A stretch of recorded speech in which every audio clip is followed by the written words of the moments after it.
everyone, it is Friday and I'm not going to stay here and talk for very long. I've just had my wisdom tooth taken out, so I am completely numb on one side, but I wanted to document this moment because it really was not as bad as it sounded like it was going to be, and from all the things I read online. My dental surgeon that I was referred to, it wasn't my normal dentist that did it, it was a specialist that did it, was amazing. We spent more time in the surgery just chatting in the appointment and him asking me questions and the dental nurse asking me questions and waiting for the anaesthetic to take. The amount of time that was actually spent taking the tooth out can't have been more than about 60 seconds. But I was very lucky, it came out all in one. Some people have to have theirs like broken down into lots of pieces. Mine came out all in one. I was surprised at the size of it. It was quite big. But now I was very lucky. My appointment was first thing in the morning. It is not even 10 o'clock yet.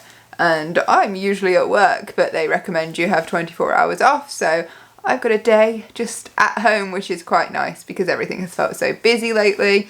And I had it in my head that I could probably use some of this time to, you know, catch up with my housework, do some video stuff. But first I need a bit of a lie down, because even though all of that went really well and I didn't have to drive myself, my brilliant dad drove me and everything, I just feel really wobbly now.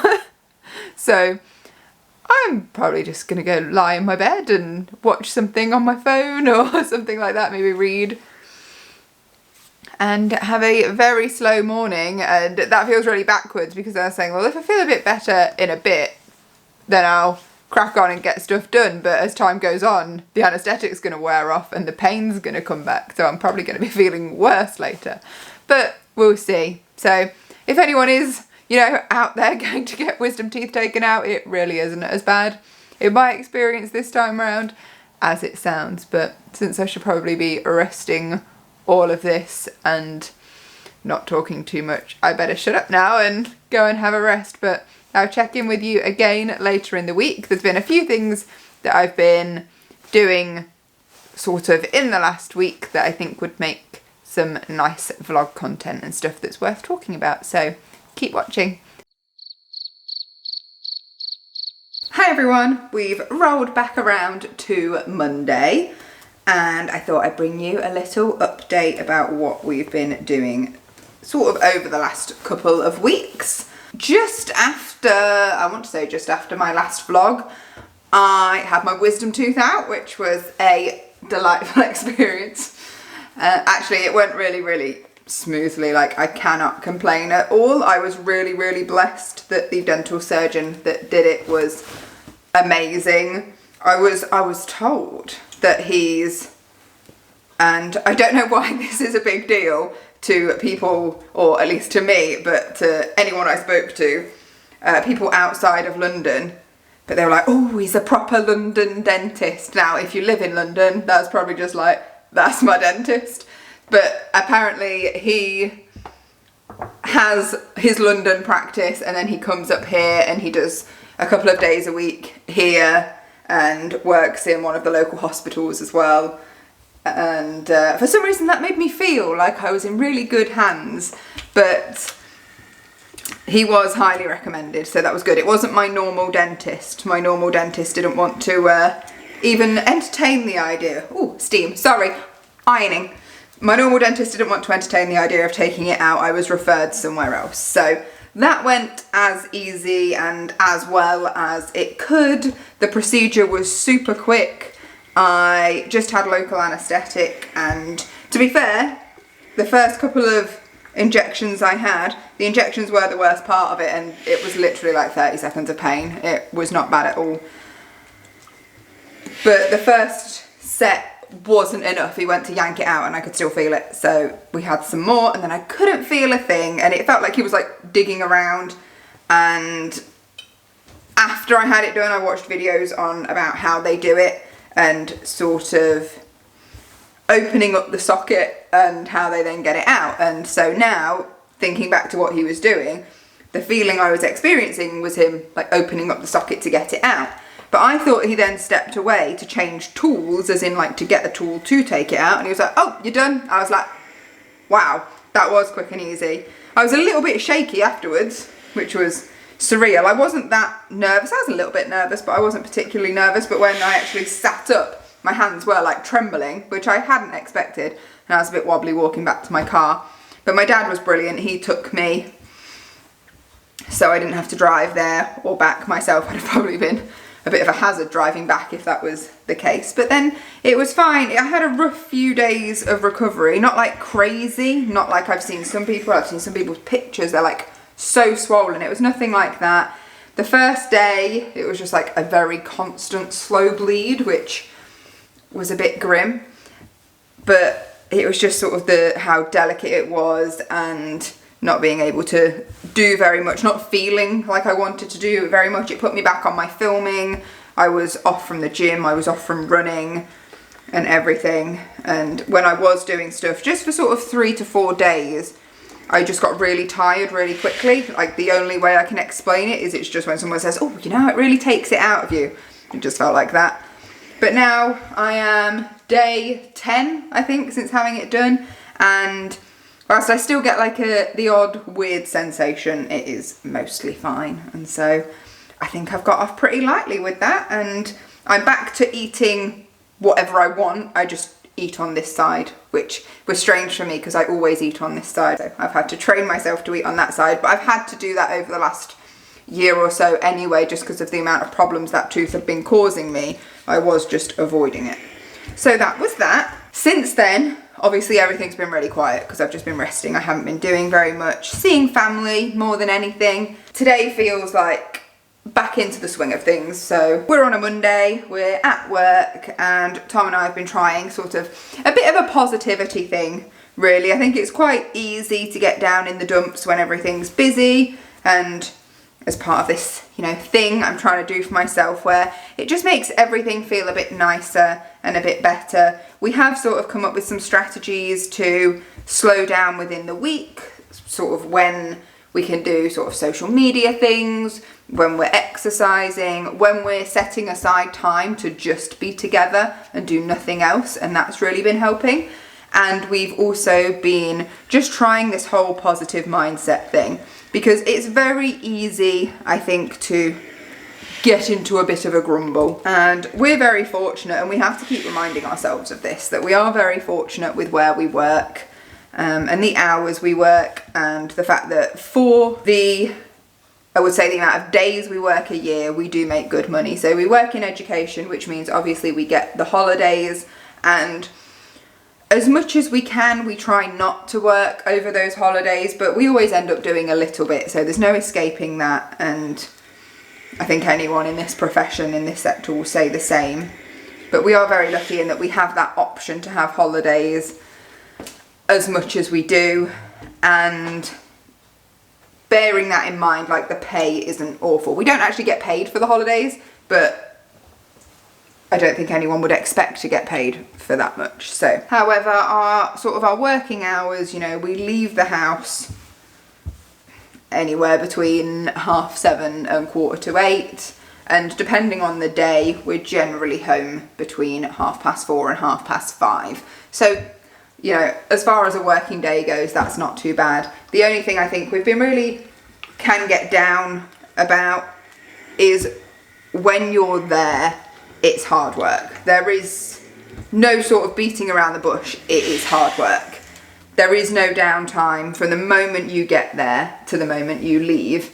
It doesn't stop. And I'm very good in that when I leave, I switch off pretty well. Unless I've got a task in mind that I know I need to complete, I do switch off. So that's really good. I feel like unless something particularly important is underway, I can switch off quite easily. But when you are there, it's very full on. You don't stop for a break. You don't stop for a sit down. You barely have time to pop to the loo, and you sort of eat and work through your lunch and things like that. Like, it's not an easy thing to do whilst you're there, but then the payoff is, you know, you finish and you can be home for 4:30 and you get the holidays. So there is that. And so when we've been sort of getting a bit down in the dumps about feeling sort of really busy in everything we do, we've just been trying to sort of keep ourselves positive, because we actually are pretty blessed with it, to be perfectly honest, and sort of thinking about the things we should be thankful for. So that's actually been really helping. I think I'm feeling all right at the minute, which is quite nice. But then it's definitely helped, even only today, just getting back into normal routine for exercising and eating better. So because of my tooth, I couldn't eat certain foods for a long, I could barely eat anything. So everything I was eating was soft foods. So I wasn't really bothering about my calories. I was just bothering that I'd found something that I could eat. And then obviously I wasn't exercising, because you have to be careful of dislodging the blood clot in it by doing exercise and getting your blood pressure up. So I think that as well has also just made me quite sluggish, being sort of off a healthy diet, off my calorie counting and off exercise. So we went back for a run today. So we've done a 10k run this evening after work. And actually we've not done bad for time, considering we're back, we've been for a 10k run and we've eaten, and I'm now doing the ironing. And it's not 7 o'clock yet, we're just a bit before. So that's not bad at all, and I just feel so much better for it. So we've done our 10k and we need to get back into it, because we have made the bonkers decision with people from work of signing up to a half marathon, which is really crazy, because we've only ever ran one half marathon ever, and it wasn't a full one. We sort of came up with a strategy to do it, and to be quite honest, I think this will be the strategy that I take on the day of the half marathon. That is a run 5k, walk 1k, run 5k, walk 1k. Did I say that right? Walk 5k, no, run 5k, walk 1, run 5, walk 1, run 5, walk 1, and then run to the finish. And just by being out of practice a little bit, that's set me back quite a bit, and we noticed it today. We did 10k today, and the last two were a real struggle. So that's something for us to keep in mind. We're going to increase, just for the weeks leading up, because it's not actually that far away, we're going to increase our running and do less of the gym. I like to have a good mix of both, but lately we have been doing more gym, less running, and it is really noticeable. Like, my park run times have completely slowed down. I've not had a PB since February, which is crazy. And I am just getting slower now. I keep saying, is it because I'm getting older? Is it because I'm tired from work? And if I'm being brutally honest with myself, it's because I'm not putting the training in. So we're swapping out, and we're just going to be doing leg day at the gym, and then we're going to have 3 run days a week plus badminton, because we didn't want to give that up. So instead of having 3 gym days and 1 run, we're going to have 1 gym day and 3 runs. And for gym, for the time being, we are just going to be focusing on legs and core to support us through doing the half marathon, and then we'll reevaluate. And that's something we've talked about as well, in that, you know, you can't do it all, not as we would like to. We can't run 3 times a week and go to the gym 3 times a week and play badminton and have rest days, and then where we want to fit in things like shooting as well and evening walks. It's too much. I've already stopped horse riding. I've not been horse riding for ages, and me and my mum really want to pick it up again. But it's really just a case of finding the time. We really miss it and we really want to go back. But that is, for us, something we only do sort of casually for fun anyway. We're not, you know, out there trying to win any medals. So hopefully we'll pick that up soon. But it's not possible to do it all. And I think we're trying to just be realistic and not feel guilty about it and find balance. So this is the phase we are at now, because we've got something to prepare for. After we've done the half marathon, then we can reevaluate and we can go back to, right, well, do we want to have 3 days a week at the gym? Do we want to have 2 days a week at the gym and 2 days running? And what's the focus? Do we want to stick with running and go back to trying to get PBs at running? Or do we want to have more of a focus on the gym and trying to increase muscle tone and the weights we do at the gym and things like that? And I think as long as we start being realistic that we cannot physically do it all, then I think we'll actually probably be much happier.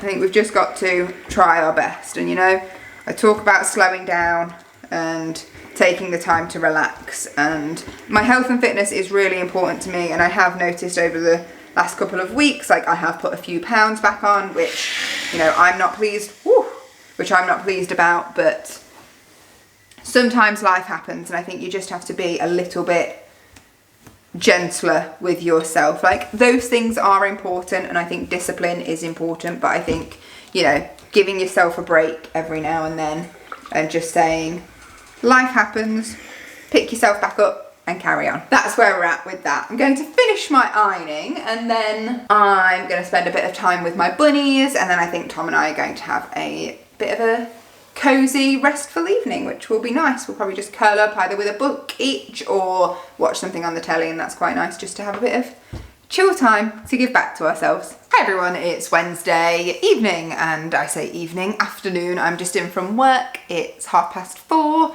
and I wanted to talk to you about something I've been doing lately.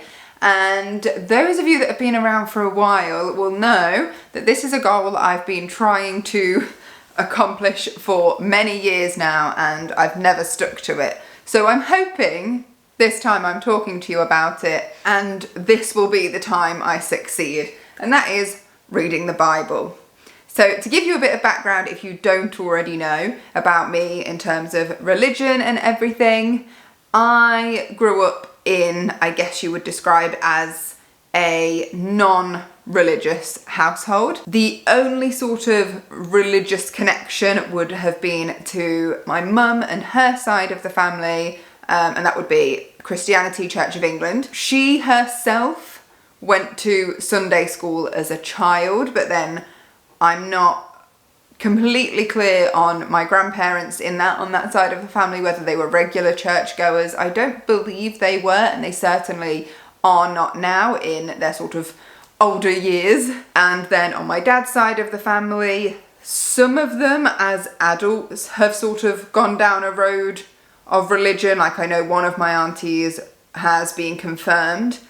However, that is not a general thing across my dad's side of the family, and my dad isn't religious at all. He's got no sort of connection there. So when my sister and I were born, my mum wanted us to be baptised as babies, as she was. My dad didn't. And my dad put up the argument that if ever we wanted to do that, we could make that choice for ourselves as adults. And I'm really glad that that's the decision they made. I like the fact that that will be my choice if ever I did decide to do that. So as it stands, I am not baptised myself. And then beyond that, I grew up in a household where, you know, you didn't go to church. I was born in a generation where in primary school, it was commonplace to go to church for specific times of the year, like Easter and Christmas, there'd be services and we'd go with school. And then additionally in assemblies at school, it was still very much commonplace back then that you would say a prayer at the end of assembly or at some point in assembly. That was pretty much it. That was my whole growing up from when I was young, sort of any affiliation with religion. And then when I was about 13, I attended, of my own choice and with some friends, I attended a sort of a Christian youth group, and a part of that was just a bit of a social for young people, and we'd play sports and games and stuff like that, and then there would be a section where you read parts of the Bible and there'd be a prayer section, and depending on your age you could go off into these different groups and learn different things. And quite honestly, I don't remember too much about it. I don't know how long I did it for. I think maybe about a year. So that was that, and that is it. That is the whole picture. I've always been really interested in, I don't want to say religion, more so Christianity. I'm very interested in it, and I've always really liked the idea of it, but I've always really struggled with faith. I've always struggled with, I don't even want to say lack of proof now, because some of the things I've been studying and reading recently, I realise how not incorrect that is, but so much is open to interpretation. So I have always struggled with the idea of, it's very difficult for me to get past what science has told me. And again, if you think about it, that is just me trusting what someone else has discovered and said, no more so than trusting a different story. This is not first-hand information in either regard, but for some reason I trust science more. And I remember last time I talked about this in a video, I think it was during Vlogmas one year, And it was when I was talking about my goals for that year, and I talked about how I struggled with faith. I struggled with the idea of actually believing in God. I don't have difficulty believing that many of the stories in the Bible are true. I can believe that. The spiritual aspect is the bit where I've always struggled. And someone actually left a comment on my video, which I completely didn't foresee happening, because I've always been quite open. People have different beliefs, people have different faiths. And someone said that, they'd watched my channel for years and they'd always followed my videos, but when I said I was a non-believer, they said that was a deal breaker for them. And that was that. And I didn't really think too much on it at the time. I was sort of like, oh, I thought of it as everyone can have their own opinion and their own beliefs. But there was something, I want to say she, I think it was a female. There was something she said that more recently has really resonated with me. And that was, it's called faith for a reason. And that's really started to come up in me lately, in that, yes, exactly. It is called faith because you have to believe in something where you've not got this concrete evidence right in front of you and probably never will, and that's why it's faith. And I don't know why it's taken till I'm 32 years of age for that to click with me, but something has. So I can't say that I'm sort of fully there in full belief of everything, but I feel like this is my best shot now at reading the Bible, because I've tried it loads of times and never made it going sort of in a particular order or with a particular structure, never made it past the end of Exodus. So that goes to show how far I got in. But this time I've done a bit of studying, I've done a bit of taking on suggestions, and I've also got suggestions for some other books to either read alongside or after reading the Bible. Case for Christ is one of the ones that comes up quite a lot. I'm really intrigued to read that. If you have read it, let me know if you think it's sort of a good way in for someone who's a bit of a beginner, if it will sort of give me something to think about. I'm not necessarily looking to be convinced one way or another, but just to give me something to think about. So anyway, a lot of things online suggested getting a journaling Bible. So I did. I've got this one. I think it's very cute. For no reason in particular, it's got this little pattern. Thought it was quite cute. And this is the English Standard Version. I don't know an awful lot about different versions of the Bible, but a lot of people suggested that as a good sort of go-to for me for sort of an easier translation. And if you don't know, because I didn't before today, so you might not, a journaling Bible has the text in it, but gives you space to make notes. And so I thought that would be quite useful. That's one of the things that I struggled with last time I tried to study the Bible, is that I had a Bible and I had a notebook, and I was trying to make notes as I went, but then it felt very disconnected from the actual text itself if ever I looked back. So that's one thing I'm really enjoying, sort of putting down my thoughts as I go. For me, mostly it's about taking key parts out of the story, so to help me remember it and to sort of align a feeling with what I'm reading, so I can kind of think about, well, what impression did that have on me whilst I was reading it? So that's that. And I'm also trying it alongside kind of a plan, a structure. So I've never done that before either. I was just going from start to finish, or that was my plan before and I never got very far. And this is probably my 4th time trying. So I have this, and it's just read the Bible in a year basically, but specifically catered towards women, which interested me quite a bit. And then it gives you questions to think about. So each week there is a theme. So the first theme, it starts quite nice because it is Genesis and Exodus first, but then if I remember correctly, it then goes into Matthew. So then you move into the New Testament and you don't necessarily do it all in order. So the first week was There's Nothing Too Hard for God. Sorry, I didn't say. This is by Dr. Kimberly D. Moore. So the first week there was called There's Nothing Too Hard for God, and it was the sort of first 21 chapters of Genesis. And then it asks you some more questions about things, in this case, that felt like an impossibility, how you overcame that, and things like that. So I won't dive too much into my own thought processes about it and too much of sort of the spiritual side of it, because that might not be to some of your tastes. And then it's been really interesting. I'm only 3 weeks in, the themes, and I know this is just probably because it's quite general and probably loosely applies to everybody's life. The themes have really aligned with some of the things I've been feeling lately in terms of where I see my life going and the things I want to achieve and things like that. And then week 2 is giving up is not an option. And it's so weird because these are some of the things that Tom and I have been talking about so much lately. And it was like, oh, that's just a bit strange. It's like having a chat as I was reading through it, and I'm doing the reading, Tom's not. And he's quite similar to me in that he's never really been particularly religious, but is open to the idea of it. So when I got to week 2 and we started talking about some of the things, it's like, that's really weird. We were talking about that the week before and now it's come around. But then the thing, you know, don't think anything of it, coincidence, etc. And then week 3 is everything is purposeful, and it's talking about your life's purpose.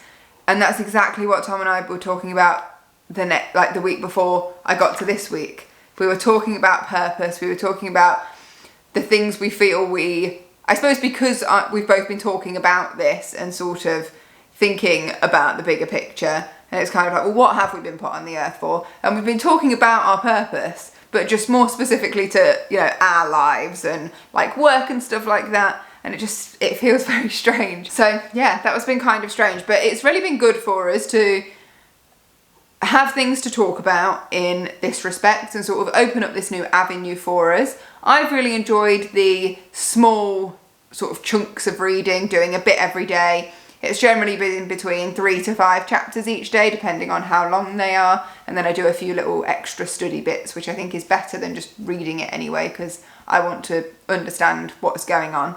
And it's been great because when we're going to and from work, we drive together most days, and it's really given us something to talk about and just a different way of thinking about things, like thinking about it from this perspective rather than just the perspective we've had in the past. And when things aren't necessarily going great or you've had a bad day, it almost gives just like a different positive twist on things or just a different perspective on things. And I've really enjoyed my thinking being challenged that way, because I think it can be very easy to just settle into your own way of thinking. So I quite like having my thoughts challenged. So that's it really. That's one of the things I've been up to of late, and I hope I'll stick to it this time. If you have got any recommendations to sort of partner this to go alongside it that you think will be good, whether that's other books or podcasts or documentaries or films or anything, then that would be really helpful, and I'm definitely open to hearing about those. Or if you are sort of on a similar journey, or if you have actually gone all the way, like obviously I don't know where I stand with it yet, I'm still sort of exploring, but if you have gone from sort of a non-religious background and you have gone into this yourself, like as an adult for example, I'd be really interested to hear your story and why and what sort of got you thinking that way. That would be really helpful. If you don't mind sharing in the comments, that would be fab. Good morning, it is Saturday morning and I'm in the kitchen making a cooked breakfast. And I do apologise if I'm going a little bit croaky. Tom's got a cold, and so I imagine I'm not far behind. And usually this wouldn't be an option for us because we would be off doing park run on a Saturday morning, and to be quite honest, even with Tom being poorly, he'd probably have gone anyway. But our local park run is closed due to, well, I say it's closed, it's not running because of the weather. We've got really strong winds at the minute, and given that our local park run is all run around a lake, that might not be the safest thing in the world if you just sort of all get blown in. I doubt that would happen, but I know they have to be careful of things like fallen trees as well. So our most local one was put off, and Tom wasn't feeling very well. So rather than drive out to a different one, which, you know, we're not normally against doing, sometimes we do just drive out to a different one, we thought we would stay in and have a more relaxed start to a Saturday, because usually because of park run, we still have to get up early because I like to have something to eat before we go. Then obviously you want to let that go down a bit before you run. And so it was quite nice to have sort of an extra half an hour in bed this morning. And then I popped out and just got the bits to make a cooked breakfast. Hopefully we can get Tom feeling a little bit better, and hopefully I'm not going to go down with the same thing, because that would be horrible. So what have I got? I've already got sausages and hash browns in. I'm watching my timer because the bacon needs to go in about 6 minutes. And then in the meantime, I've got a few other bits to be cracking on with. So we're gonna need, if I don't throw everything on the floor, a saucepan, a frying pan. So where am I at? I'm up to mushrooms at the minute. Beans can wait till the end, eggs can wait till the end. So I'm doing sausages, bacon, hash browns. Tom will have an egg, I won't, I don't really eat eggs.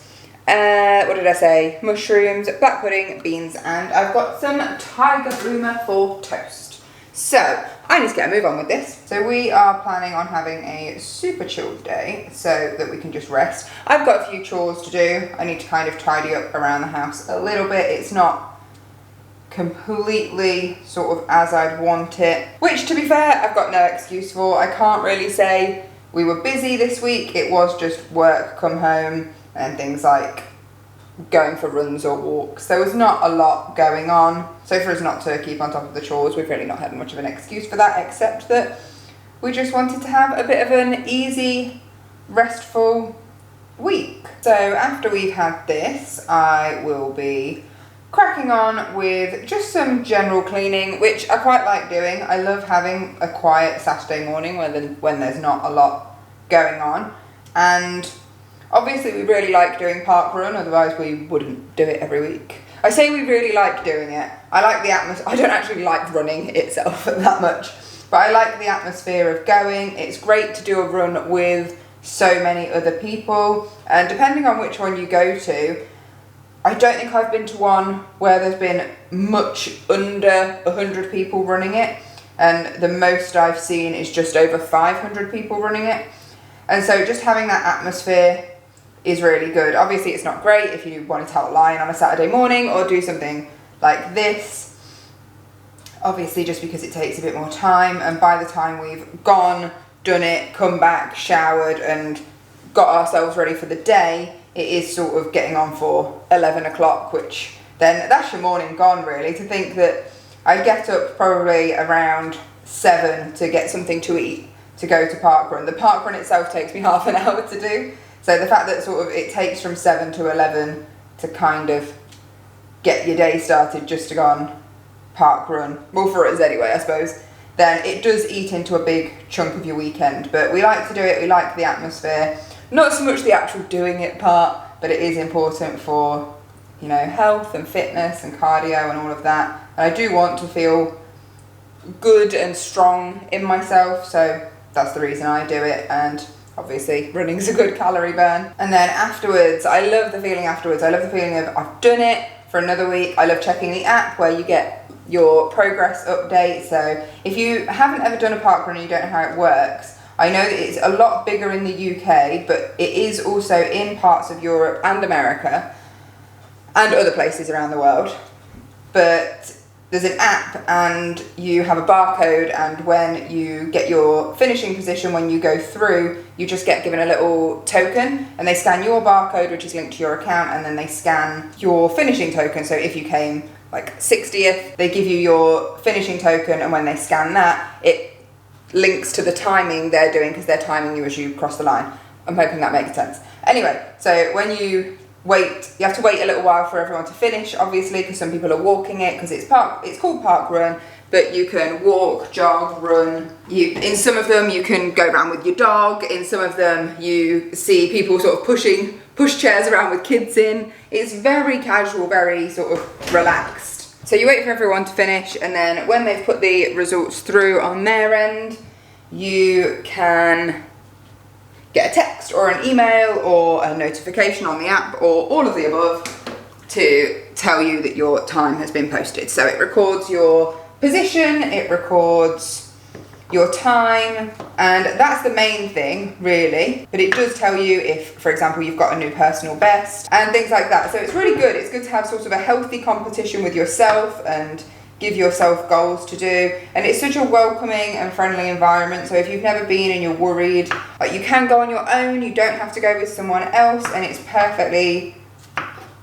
fine to do that. It's a really inclusive environment. As I said, it doesn't matter if you want to walk, run, jog, whatever, and you can do a mix. So don't feel like you can't run a bit and then feel like you need to stop to walk. Some people are like, oh, I don't want to stop and walk because then it looks like I can't do it. That's fine, you can do that, and there's been plenty of weeks where I've just not had enough energy in the tank and I've had to walk bits as well. So do not worry about that. Just check my timer. Oh, I'm good to go on bacon. So anyway, distracted again.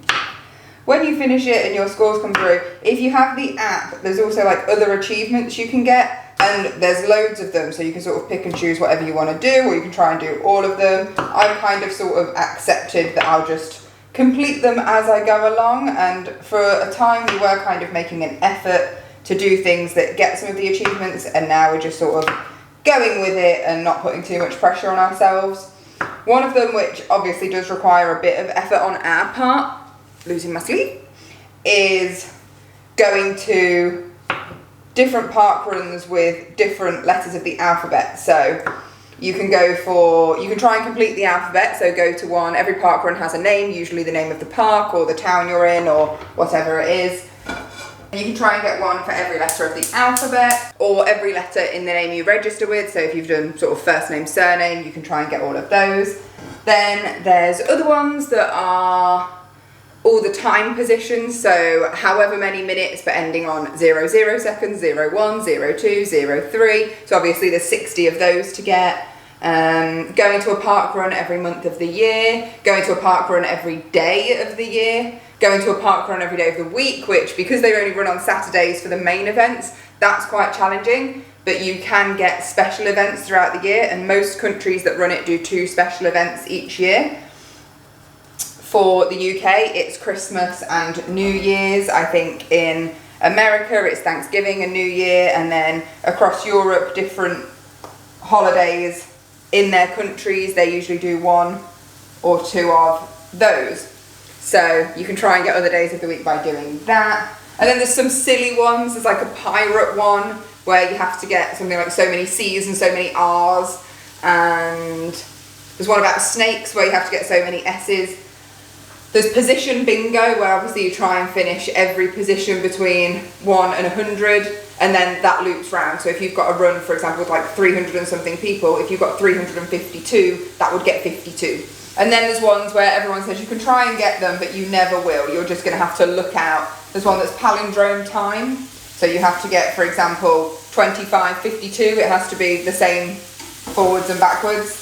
And that is not one I have managed to get. And then you get milestone achievements as well. So there's 25, 50, 100, 250, 500, and I think they've just released 1,000 runs for the people that have been doing it for a long time. It's been running just over 20 years, I think. So I suppose if you consider you can do maximum 54 runs in a year if you do 1 every week, plus the 2 special ones, but let's call it 50 for ease of calculation.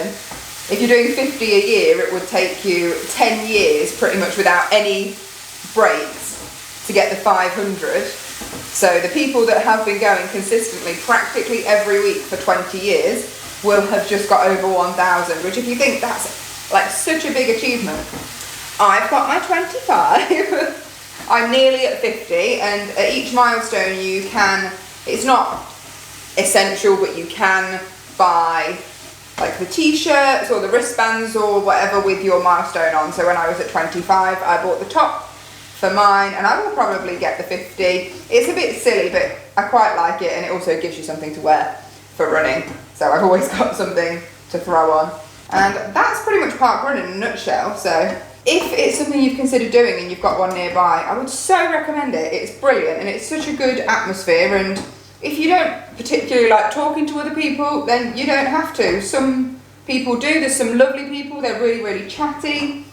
And yeah, it's entirely up to you if you want to talk to people and have a bit of a social. You might make new friends. Who knows? And then with Park Run, it's all volunteer ran, so they're always looking for volunteers to help out. So if you didn't want to run, you could volunteer. And in some courses you just see the same volunteers every time, so they don't run it, they are solely there to volunteer. And you know, if that's something you wanted to do out in your community, you could do that and contribute to that as well. Some weeks it's nice, like this week, just to have a bit of a break from it and do something a bit different. So we're having breakfast. I'll show you what this looks like when I serve it up. Although I have got one little surprise to show you. So stick around till the end for that one.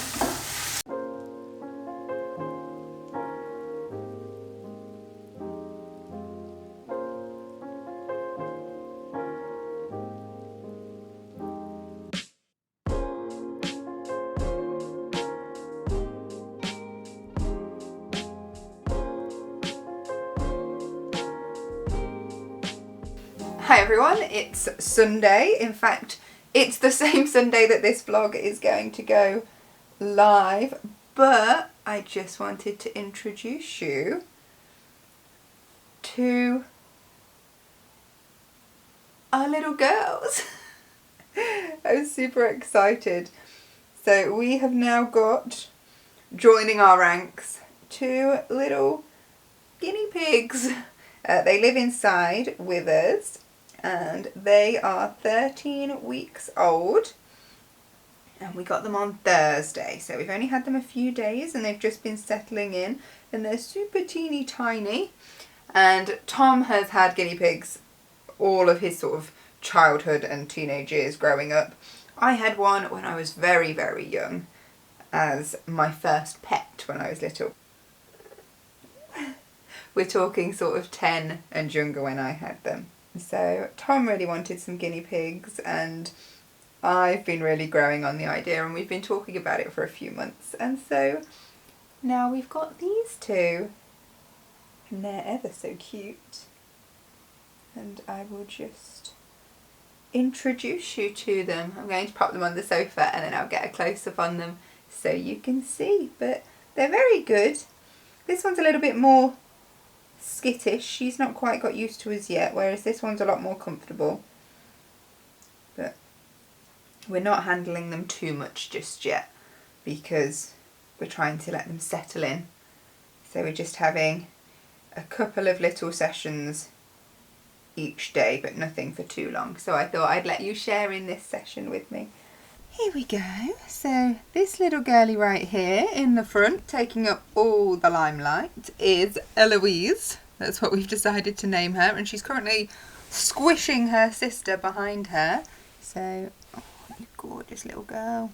And she was the first one I saw, and I just thought she was so pretty, and she's so dainty, and she's got beautiful patterns all over her. And she is very, very cute. So here she is, looking ever so sweet. And then over here, now we can see you again, darling, is Pippa. And she's got lovely colours within her fur. She's very autumn vibes. She's beautiful, and she's definitely the braver of the 2. She's got used to us a lot quicker.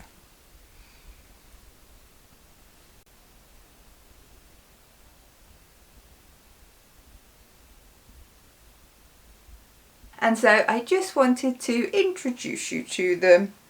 We're very, very excited to have them joining us. And so I will wrap up this vlog here. It's been quite a long one, and there's been all sorts of just little bits and bobs going on. But I hope you've enjoyed it, and I'll see you again next week for the next proper episode in the A Lighter Life series. And the following week should be just another vlog after that. So I will see you again soon. Until next time, take care. Bye. Say bye, Eloise.